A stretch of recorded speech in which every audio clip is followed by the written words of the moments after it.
इस वीडियो में हम स्ट्रक्चर ऑफ बेंजीन को डिस्कस करेंगे। बेंजीन डिस्कवर हुई 1825 में और ये माइकल फैराडे ने डिस्कवर की। स्टार्ट में बेंजीन के जो स्ट्रेट चेन स्ट्रक्चर्स सजेस्ट हुए वो ये मैंने दोनों स्ट्रक्चर्स लिखे हैं।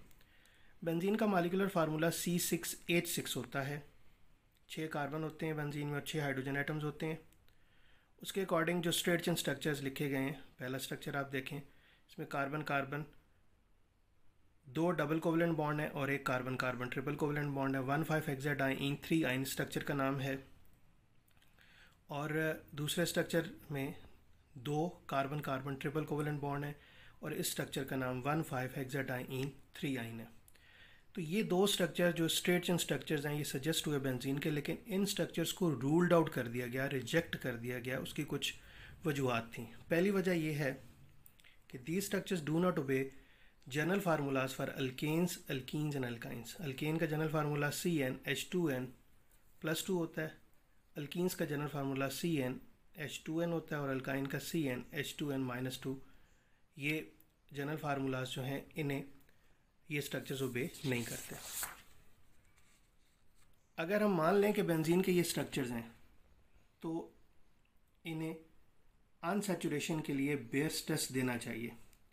बेयर्स टेस्ट ये होता है कि अगर हम पोटाशियम परमैंगनेट के डाइल्यूट सॉल्यूशन में कोई भी अनसैचुरेटेड कंपाउंड ऐड करें तो पोटाशियम परमैंगनेट का जो लाइट पिंक कलर होता है वो डिस्चार्ज हो जाता है। तो अगर बेंजीन के ये स्ट्रक्चर्स हों तो बेंजीन को बेयर्स टेस्ट देना चाहिए, लेकिन बेंजीन बेयर्स टेस्ट नहीं देती। तो एक ये वजह है जिसकी वजह से बेंजीन के ये स्ट्रेट चेन स्ट्रक्चर्स को हम रूल्ड आउट करते हैं। These structures are ruled out because these should give Baeyer's test but benzene does not give Baeyer's test. इसी तरह बेंजीन को ब्रोमीन वाटर टेस्ट भी देना चाहिए अगर बेंजीन के ये स्ट्रक्चर्स हों। ब्रोमीन वाटर टेस्ट भी अनसैचुरेशन के लिए ही इस्तेमाल होता है कि अगर कोई अनसैचुरेटेड कंपाउंड इसमें डबल या ट्रिपल कोवलेंट बॉन्ड है, उस कंपाउंड को अगर ब्रोमीन वाटर के सॉल्यूशन में डाला जाए तो ब्रोमीन वाटर का जो सॉल्यूशन है वो डिस्चार्ज हो जाता है, लेकिन बेंजीन ब्रोमीन वाटर टेस्ट नहीं देती। तो ये वो वजूहत हैं जिसकी वजह से बेंजीन के जो स्ट्रेट चेन स्ट्रक्चर्स हैं इन्हें हम रूल्ड आउट कर देते हैं, इन्हें हम रिजेक्ट कर देते हैं। उसके बाद केकुले स्ट्रक्चर्स हैं बेंजीन के, और ये 1865 में केकुले एक साइंटिस्ट था जिसने बेंजीन के स्ट्रक्चर्स को एक्सप्लेन किया। हेक्सागोनल स्ट्रक्चर है बेंजीन का। Double bond carbon carbon double bond in positions पे हो सकते हैं या इन पोजीशंस पे हो सकते हैं। तो अगर हम स्ट्रक्चर को मज़ीद एलेबोरेट करें तो ये कार्बन कार्बन डबल बॉन्ड 3 है और कार्बन कार्बन सिंगल बॉन्ड 3 है। साइक्लिक स्ट्रक्चर है, हेक्सागोनल स्ट्रक्चर है। डबल बॉन्ड की ये पोजीशंस हो सकती हैं या डबल बॉन्ड की ये पोजीशंस हो सकती हैं।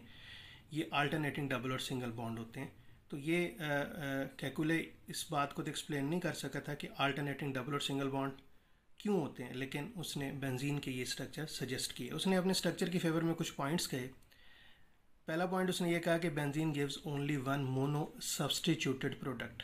अगर हम बेंजीन में एक ग्रुप अटैच करना चाहें तो वो किसी एक कार्बन के साथ अटैच हो जाएगा। All the carbon atoms are equivalent, सिर्फ एक प्रोडक्ट बनेगी। ये पहला पॉइंट था जो उसने अपने स्ट्रक्चर के फेवर में दिया।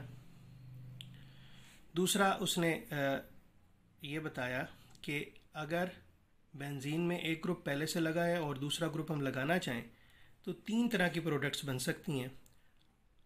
अगर एक्स ग्रुप पेयरिंग के ऊपर लगा हुआ है, वाई ग्रुप हम अटैच करना चाह रहे हैं तो वो आर्थो पोजीशन पे भी आ सकता है वाई ग्रुप, मेटा पोजीशन पे भी आ सकता है और पैरा पे भी आ सकता है। तो 3 पॉसिबिलिटीज़ होती हैं, 3 तरह के जो प्रोडक्ट्स हैं वो बन सकती हैं। ये हम आगे जाके इसे मज़ीद देखेंगे। Ortho and para directing groups होते हैं और मेटा डायरेक्टिंग ग्रुप्स होते हैं बेंजीन के, जब हम रिएक्शंस पढ़ेंगे।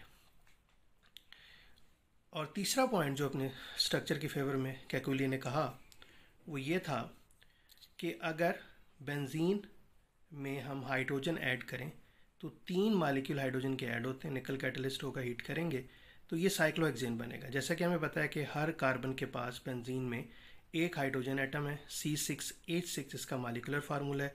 जब हम हाइड्रोजन ऐड करेंगे तो 3 मॉलिक्यूल हाइड्रोजन के ऐड होंगे। ये रिएक्शन ये शो करता है कि बेंजीन के अंदर 3 carbon carbon double covalent bond हैं। तो ये साइक्लोहेक्सेन बना। साइक्लोहेक्सेन का ये स्ट्रक्चर होता है, हर कार्बन के पास 2 हाइड्रोजन है, CH2 CH2 CH2 CH2 CH2 CH2। जबकि जो बेंजीन है उसमें हर कार्बन के पास 1 हाइड्रोजन है। इसका मतलब है हर कार्बन के पास 1 हाइड्रोजन ऐड होगा, अनसैचुरेशन ख़त्म हो जाएगी, ये सैचुरेटेड कंपाउंड बना। हर कार्बन के पास अब 2 हाइड्रोजन एटम है। तो ये हमारे पास जो रिएक्शन है वो ये शो कर रहा है कि बेंजीन के अंदर 3 carbon carbon double covalent bond है। सिमिलरली यहाँ पे अगर हम क्लोरीन ऐड करेंगे तो 3 मॉलिक्यूल क्लोरीन के ऐड होंगे, और इसी तरह हर कार्बन के पास हाइड्रोजन की जगह क्लोरीन आ जाएगी। तो 3 क्लोरीन के मॉलिक्यूल जो है बेंजीन में ऐड होते हैं। इसका मतलब है बेंजीन के अंदर 3 carbon carbon double covalent bond है। तो ये 4 पॉइंट्स थे जो कैकुली ने अपने स्ट्रक्चर के फेवर में कहे कि बेंजीन जो है वो मोनो सब्स्टिट्यूटेड प्रोडक्ट देता है, सिर्फ एक। तमाम कार्बन एटम्स बेंजीन में इक्विवेलेंट हैं। कोई ग्रुप हम अटैच करना चाहें तो वो किसी एक कार्बन से अटैच होगा। दूसरा उसने पॉइंट ये कहा कि डाई सब्स्टिट्यूटेड प्रोडक्ट्स 3 तरह की हो सकती हैं। सेकंड ग्रुप आर्थो पे जा सकता है, मेटा पे और पैरा पे।